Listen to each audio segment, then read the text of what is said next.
Halo, Assalamualaikum. Perkenalkan, nama saya Andrea Dwi Oktavia dengan NIM 3211911027. Nah, teman-teman, di sini saya akan sedikit menjelaskan tentang praktikum, yaitu salah satu modulnya yang berjudul Reaksi Asetanilida, Anilina, dan Reaksi Kopling Percobaan Pembuatan Asetanilida dan Diazobenzena. Nah, terus di sini ada prinsip percobaannya. Yang pertama ada berdasarkan metode filtrasi, yaitu pemisahan berdasarkan pemisahan zat padat dari cairannya dengan menggunakan penyaring. Yang kedua ada berdasarkan reaksi amina primer aromatik yang dilarutkan dalam asam mineral pada air. Yang ketiga ada berdasarkan reaksi asetilasi amina, yaitu reaksi yang menghasilkan senyawa asetanilida suatu amida. Dan tujuan percobaannya yang pertama, mampu mengetahui teknik-teknik dan sintesis dan senyawa azo berikut teknik-teknik pemisahan dan pemurniannya. Yang kedua, mampu mengetahui prinsip dan mekanisme reaksi dari asetanilida dan suatu senyawa aril amina dan reaksi kopling. Dan di sini ada pendahuluan, anilin sebagai turunan benzen yang tersubstitusi gugus amina merupakan pengaktifasi untuk reaksi substitusi berikutnya pada posisi orto dan para. Pada percobaan ini dilakukan reaksi asetilasi pada gugus aminanya dengan anhidrida asetat pada suasana asam. Reaksi yang terjadi merupakan salah satu metode untuk melindungi gugus amina sehingga dapat dilakukan substitusi pada posisi orto dan para. Dan di sini ada cara kerjanya. Yang pertama ada cara kerja pembuatan asetanilida, yaitu larutkan 5,0 gram dalam 135 ml Aquades dan 4,5 ml HCl pekat dalam Erlenmeyer 250. Siapkan.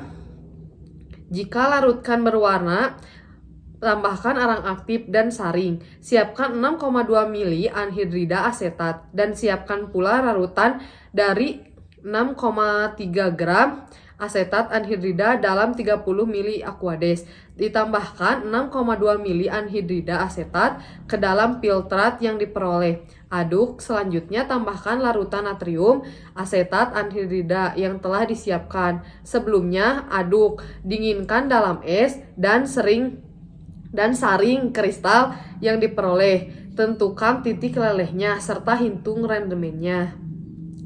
Dan ini pembahasannya. Apa itu asetanilida? Asetanilida merupakan senyawa turunan asetil amino aromatis yang digolongkan sebagai amida primer, di mana satu atom hidrogen pada anion digantikan dengan satu gugus asetil. Anilida dapat diperoleh dari asetalisasi anilin amina aromatis primer, dapat bereaksi dengan anhidrida asetat membentuk larutan monoasetil. Bila pemanasan selama reaksi diperpanjang dan kelebihan anhidrida asetat, maka akan menghasilkan bentuk atau turunan diasetil. Umumnya bentuk asetil tidak stabil dalam air dan mengalami hidrolisis menjadi bentuk monoasetil. Dan selanjutnya asetanilida dapat dibuat dari anilin dan anhidrida asetat. Mekanisme reaksinya menyangkut serangan nukleofil oleh anilin pada karbon dari suatu turunan asam. Anilin adalah benzen tersubstitusi yang bereaksi lebih mudah daripada benzennya sendiri.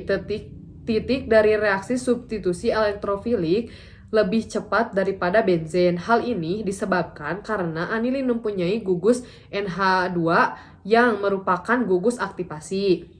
Adanya gugus ini menyebabkan anilin lebih terbuka terhadap substitusi lebih lanjut, sedangkan reaksi dengan nukleofil terhadap anhidrida lebih reaktif dibandingkan dengan ester.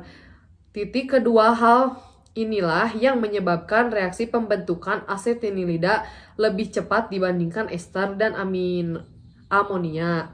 Sintesis asetanilida diperoleh dari reaksi antara anilin dengan asetanilida asetat. Anilin dan asetat anhidrida berfungsi sebagai reaktan atau reaksi, sedangkan asam klorida pekat untuk mengoksidasikan larutan dalam suasana asam, melepas ion H+ atau H3O+ yang sudah sangat mempengaruhi reaksi agar terbentuk suatu garam amina. Selain itu, HCl berfungsi untuk menetralkan muatan oksigen dan asetat anhidrida, sehingga asetanilida yang terbentuk tidak terhidrolisis kembali.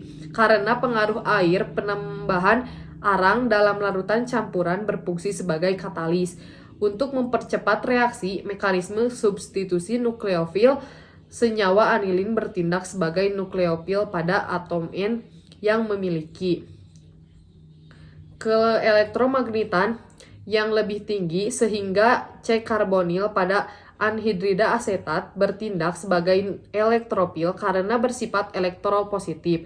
Hal ini disebabkan elektron pada C ditarik oleh adanya ozo lebih elektronegatif.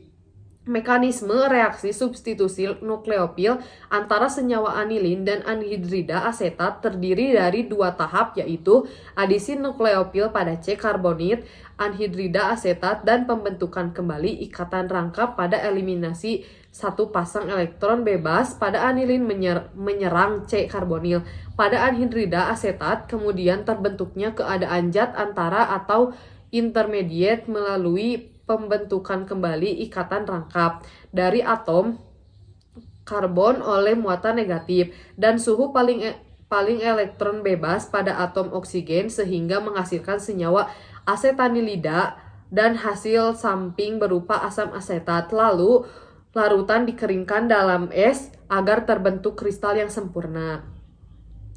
Kristal kemudian disaring, dikeringkan, dan ditimbang. Didapat kristal. Reaksi pembentukan asetanilida berlangsung pada pembentukan kristal. Diperoleh sebesar 8,54 gram dan titik leleh 114 derajat Celcius dengan rendemen 117%. Hasil yang didapat ini lebih besar daripada teoritis, dan menurut teoritisnya massa yang harus diperoleh yaitu 7,24 gram. Dengan itu titik leleh 115 derajat Celcius. Hal ini disebabkan karena masih adanya air pada kristal dan kurangnya pengeringan pada saat praktikum. Dan yang kedua, ada cara kerja pembuatan diazobenzena, yaitu dalam Erlenmeyer 250 ml masukkan 75 ml aquades, 24 gram HCl pekat dan 14 gram anilin, aduk dan goyangkan. Kemudian tambahkan 50 gram es yang telah dihancurkan, tambahkan ke dalam campuran di atas larutan dari 5,2 gram NaNO dalam 12 ml aquades, aduk dan goyangkan selama 5-10 menit, biarkan selama 15 menit sambil selalu diaduk dan digoyangkan. Kemudian ditambahkan larutan dari 42 gram natrium asetat dalam 80 ml aquades selama 5 menit. Endapan kuning dari diazoaminobenzena mulai terbentuk. Biarkan sambil selalu diaduk dan digoyang selama 45 menit dan jaga temperatur campuran tersebut tidak lebih dari 20 derajat Celcius. Tambahkan es jika perlu. Saring endapan kristal yang terbentuk dengan corong bacar. Cuci dengan 250 ml aquades dingin. Keringkan di atas kertas saring, kemudian tentukan titik lelehnya. Lakukan rekristalisasi dengan petroleum ester dan selanjutnya kristal yang diperoleh ditentukan kembali titik lelehnya. Dan ini pembahasannya. Perlakuan pertama yaitu mencampurkan aquades, HCl pekat dan anilin di dalam Erlenmeyer. Aquades terlebih dahulu di dalam Erlenmeyer karena HCl pekat merupakan senyawa alkali yang dapat bereaksi hebat. HCl di sini berfungsi sebagai penetral muatan oksida agar tidak terhidrolisis kembali. Kemudian campuran tersebut diaduk agar campuran homogen. Selanjutnya ditambahkan serpihan es yang berfungsi reaktif. Oleh karena itu, campuran reaksi ini harus dilakukan dalam keadaan dingin, kurang dari 20 derajat Celcius. Selanjutnya dilakukan penambahan Na nitrat dan CH3COO Na dalam campuran penambahan larutan dengan pengocokan konstan agar reaksi berlangsung secara maksimal hingga terbentuk endapan kuning diazoaminobenzena. Pada perlakuan ini juga digunakan es batu dengan tujuan untuk mempertahankan suhu di bawah 20 derajat Celcius. Hal ini dimaksud agar gas N tidak terlepas ke udara bebas. Endapan yang diperoleh berwarna coklat, dicuci dengan air 250 ml Aquades untuk mengeliminasi alkali, kemudian endapan dikeringkan secara sempurna. Endapan yang diperoleh adalah endapan coklat dengan selanjutnya dilakukan pengujian TL dengan menggunakan TL yang didapat yaitu 100 derajat Celcius. Kemudian endapan direkristalisasi dengan aseton. Pada proses rekristalisasi ini diperoleh TL-nya 95 derajat Celcius dengan berat kristal 9,96 gram dengan rendemen 55,98%. Hal ini menurut teoritis TL diazoaminobenzena yaitu 98 derajat Celcius, yang artinya hasil yang didapat berbeda dengan teori. Dikatakan berbeda adalah senyawa yang terbentuk belum murni dan masih mengandung zat pengotor. Dan di sini ada reaksi, di sini ada metil merah ditambah anhidrida asetat menghasilkan asetanilida, dan anilin ditambah NaNO3 menghasilkan diazoaminobenzena. Sekian penjelasan dari saya. Mohon maaf apabila banyak kekurangan. Semoga bermanfaat. Dan akhir kata, wassalamualaikum warahmatullahi wabarakatuh. Terima kasih.